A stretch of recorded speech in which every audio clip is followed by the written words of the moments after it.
안녕하세요. 세종연구소 우정엽입니다. 이번에는 세종 정책 브리프 취임 6개월 시점에서 평가해본 바이든 정부에 대해서 말씀을 드리도록 하겠습니다. 바이든 정부가 1월 20일 취임한 이후 어떠한 정책적 환경에 있는가를 살펴보는 것은 우리의 정책과 조율을 해나가는 과정에 있어서 매우 필요한 작업이라고 할 수 있겠습니다. 그러니까 우리는 우리 중심으로 우리가 필요한 정책을 미국과 조율해서 추진하고 싶은 반면에 미국 정부는 또 미국 중심으로 미국이 필요한 정책을 한국과 조율하려고 할 가능성이 높기 때문입니다.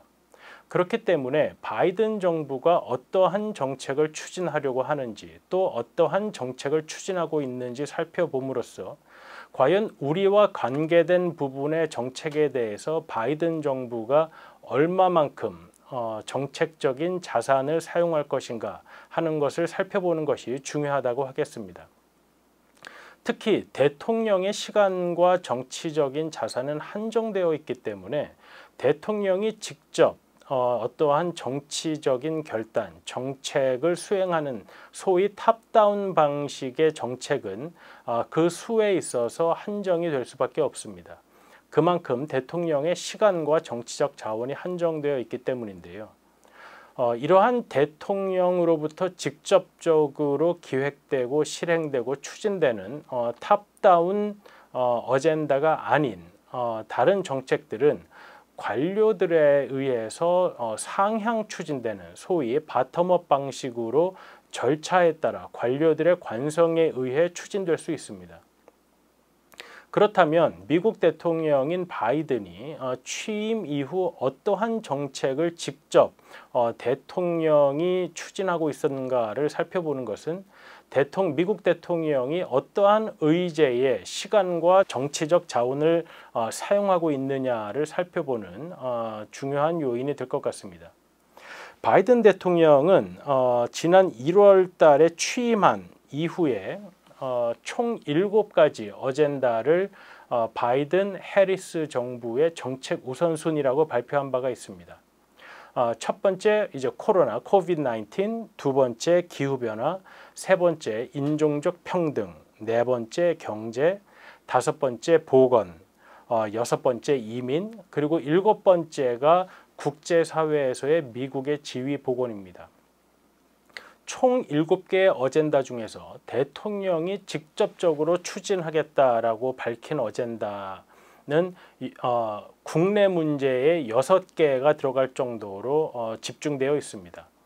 이 국제 문제는 7위에 물론 이 순서가 꼭 정책적 우선순위를 의미하는 것은 아니라고 할지라도 다른 국내 이슈들을 매우 세분화해서 이야기한 것과 비교하면 이 국제 대외 문제에 있어서는 매우 추상적인 표현을 하고 있다는 것을 알 수 있습니다.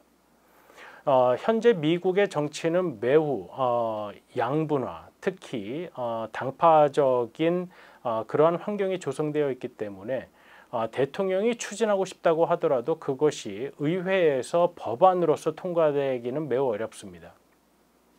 그렇기 때문에 이러한 정치적 환경에서 미국 대통령들은 행정명령을 많이 사용해서 법률과 같은 효력을 가지고 정책들을 추진하고 있는데 바이든 대통령도 예외는 아닙니다. 1월 20일부터 시작한 바이든 정부가 지난 8월 5일까지 사용한 행정명령은 총 54개인데 이 중 대부분은 아까 말씀드렸던 정책적 우선순위의 국내 어젠다와 관련이 있습니다. 그것을 이제 숫자로 이제 살펴본다고 한다면 바이든 정부는 주로 코로나, 인종을 비롯한 소수인종 보호, 경제, 이민 이러한 정책에 있어서 행정명령들을 많이 사용을 했습니다. 국제 문제에 있어서는 물론 대외 정책을 특별히 행정명령으로 하는 것은 아니지만 미얀마, 벨라루스, 러시아와 같은 국가들에 대한 어떤 제재라든지 이런 부분을 행정명령으로 사용하고 있습니다. 그리고 바이든 대통령과 미국 민주당이 현재 추진하고 있는 법률을 보면 이미 아메리칸 레스큐 플랜이라고 하는 경제 부흥 법안은 예산 통과 절차에 실어서 이미 통과시켰고, 지금 민주당이 의회에서 통과시키려고 하는 법안은 크게 두 가지인데, 하나는 미국민을 위한 법안이라고 하는 선거제도 개혁에 관한 것이고, 또 하나는 중국과의 전략적 경쟁을 염두에 둔 혁신과 경쟁 법안입니다. 이 혁신과 경쟁 법안은 지금 현재 상원은 통과해 있고 하원에 계류 중인데, 아마도 뭐 약간의 수정은 있을 수 있겠지만 이 법안은 통과될 가능성이 매우 높고, 선거제도 개혁에 관한 법안은 아직 어떠한 법안이 상정될지 알기는 힘든 상황입니다. 근데 여기서도 알 수 있는 것은 미국의 국내 정치적인 면을 매우 강조하고 있다는 것입니다.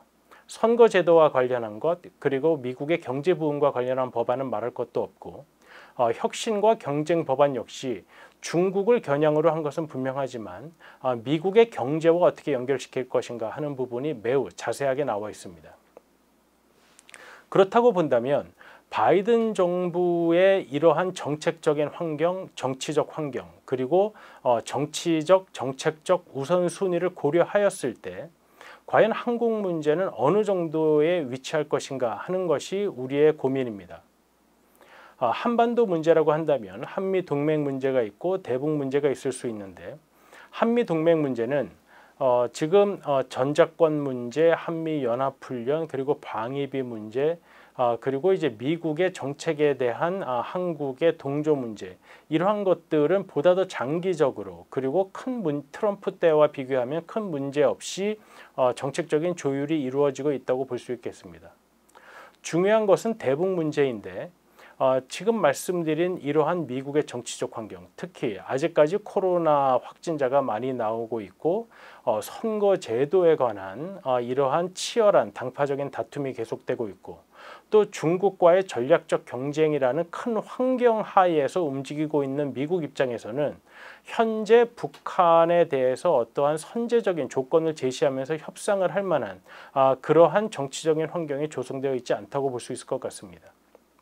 이 점이 우리 정부와는 큰 차이를 보이고 있는데, 우리 정부가 미국 정부에 대해서 어떤 보다 더 적극적인 대북 정책을 요구할 수는 있지만, 말씀드린 이유로 미국은 현재 국내 정치적인 문제, 코로나, 기후변화 정책, 인종적 평등 및 소수 계층 보호, 보건, 이민 등 이러한 이슈들이 매주 대통령의 어젠다를 잡고 있고, 국제 문제에 있어서는 중국 문제, 그리고 최근 터진 아프간 사태와 같은 문제들이 대통령의 시간과 정치적 자산을 소비하고 있기 때문에 계속해서 북한 문제는 우선순위에서 뒤로 밀리고 있는 상황입니다.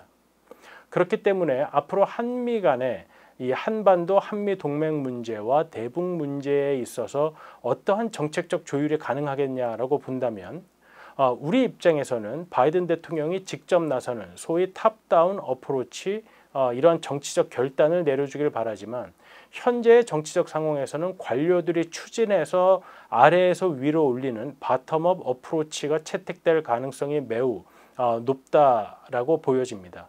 그렇게 본다면 시간적 긴급성을 요하는 우리 정부의 견해와 시간적 긴급성과는 거리가 어느 정도 있는 바텀업 어프로치를 채택하고 있는 미국과는 어느 정도 정책적인 견해 차이를 보일 수밖에 없다라는 것이 현 취임 6개월 정도 지난 시점에서 본 바이든 정부를 평가했을 때 한미 간에 알 수 있는 함의라고 알 수 있겠습니다. 2022년 11월에는 미국 중간선거가 있기 때문에 당분간은 이러한 바이든 정부의 정책 기조가 변할 것 같지 않고, 그렇다고 본다면 우리 정부로서는 이 한미 동맹 문제와 이 북한 문제가 어떻게 바이든 정부에서 우선순위가 올라갈 것인가 하는 문제를 집중해서 보아야 할 것이라는 게 이번 정책 브리프의 결론이라고 할 수 있겠습니다. 감사합니다.